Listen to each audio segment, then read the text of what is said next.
Hi, everybody. I'm Sherry Hudson Passey from the SLIC Committee. And with me today, I've got Stephen Morrison, who's going to talk to us about his course, Discovering Quaker Records in the U.S. and British Isles. I'm really excited to hear more about this topic. How are you today? Thanks for joining me. Good morning, Sherry. Thanks so much for connecting with me and asking about Quaker Records. Yes. Will you give us a brief overview of the course? What can they expect when they sign up for the course? Well, Quaker Records are fundamentally from British ancestors. So that's the real key reality of what we've got. We have both Quaker records today from the United States, but also from the British Isles. And so we'll be focusing on both the records that we have here in the US, but also those that are available across the pond. Oh, wonderful. Yeah, and Quakers are an interesting little mix. They were really small, but they left a ton of records. That's what I And hear. And I don't have any Quakers that I have found, so I'm you very will, by jealous. the end of this, you will want to adopt one. And that's the key thing. Ancestry popped out with its Quaker collection in 2014, and that was a major 5-year acquisition and scanning of records from 4 major repositories in this country. Now, since then, Family Search has taken a lot of their microfilm that had been scanned earlier, and that's now available. And this year, for the very first time, we're going to find out a little bit more about New England Quakers, because that record set had never been available or scanned other than a site visit to the Northeast. So you get headed to Boston.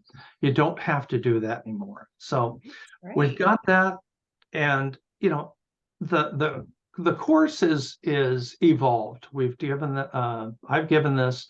This is my third time around, and each time we provide new information as we come across new little gems of information like that. And it also allows us time to do some research and do some writing in between. So it's been really enjoyable, and I'm really looking forward to it this year. That sounds great. Now, usually I ask people who the course is for, but obviously it's for people who have Quaker ancestors. Well, the people that are really interested in Quakers, number one, might actually know what the Quaker is. No, it's not Amish. It's basically British ancestry. But I guess the other point is, Quakers were one of the 4 major groups that migrated to the U.S. from the British Isles. And they were so important in our early colonial history. By 1750, they were the 3rd largest religion in the United States. So it's pretty amazing. And Ancestry has estimated that half the people in the United States today who had an ancestor living in or moving through the mid-Atlantic states. So that includes, a fair number of states. From 1680 through 1780, probably have at least one Quaker in their ancestral tree. Well, maybe I do, and I just haven't found them yet. Yeah, and a thing that's fascinating to me is a lot of times Quakers records are overlooked because we are looking for them in civil records. And the Quakers kept all of their records in their own repositories. And as a result, those religious records are never considered by a lot of folks. Oh, I see. So it's almost, you have to know. But if you've got dead ends in the right locations, particularly in the Midwest and the Mid-Atlantic, but we do have presentations on New England, Southern Quakers, Midwest, and we'll be doing a lot of talking about how the Quakers migrated and moved around because of some of the things they believed. They did not go to slave states. They chose to go elsewhere. Right. That's part of the story that we have to tell. Oh, it sounds so exciting. And a lot of us like to take classes just because we like to learn about new things, whether we've got them in our research or not. So it's good to round yourself out with lots of different courses as a genealogy professional as well. So this class is sounding more and more interesting to me, and I don't have any Quakers. Are there any prerequisites that you feel are required? There aren't any prerequisites, but I do want to mention that we will be reviewing and reading two books. The one is Albion Seed, absolutely a Bible for Quaker research because it's so in depth. And another one, the Quakers in America, will help us understand how the Quakers changed.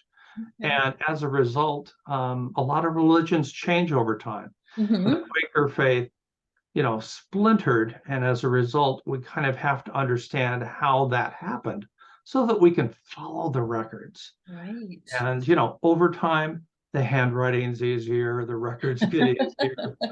Exactly. And you wish, oh yeah, I wish I was just working on that instead of, when they came across the pond and got off the boat. Right. Exactly. Well, you're not going to be teaching this all alone. So other instructors? No, the instructor that that's going to be teaching with me, I'm very honored to have Annette Burke-Little.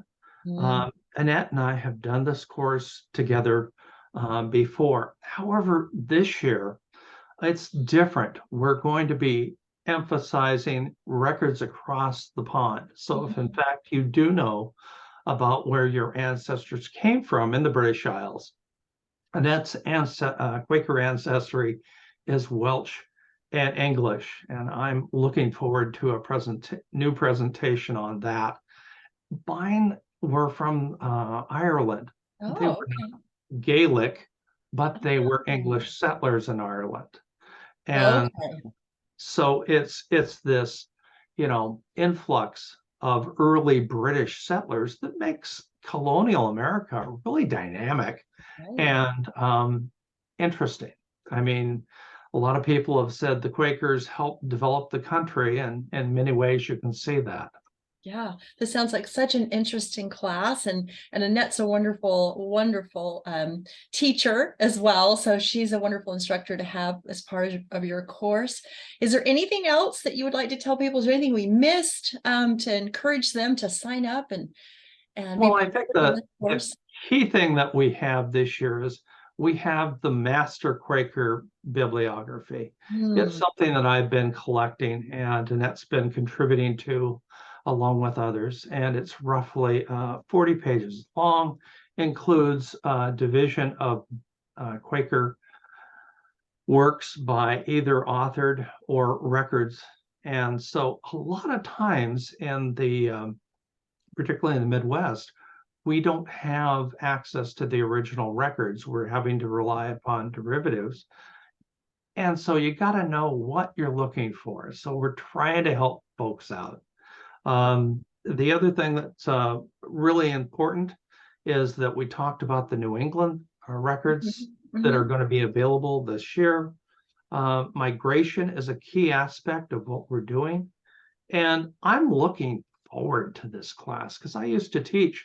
I was an adjunct faculty at a school that I went to, got my master's from.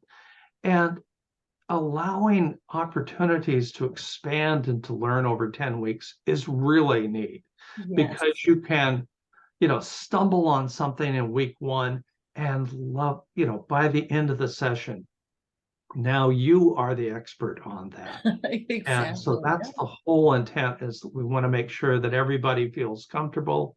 We are going to be doing a lot of networking. We've got 2 breakout sessions normally done. So we're trying to kind of keep this in the seminar approach. And so it's not going to be just straight lectures. Great. It sounds wonderful. Sounds wonderful. And so I'm so grateful that you came and talked to me about this class so that people can watch the video and learn what's going to be happening so they can get just as excited and then get registered when it's time to register for the course. So I appreciate. And just like you, if you don't have a Quaker ancestor at the beginning of the course, you will want to adopt one before before the end.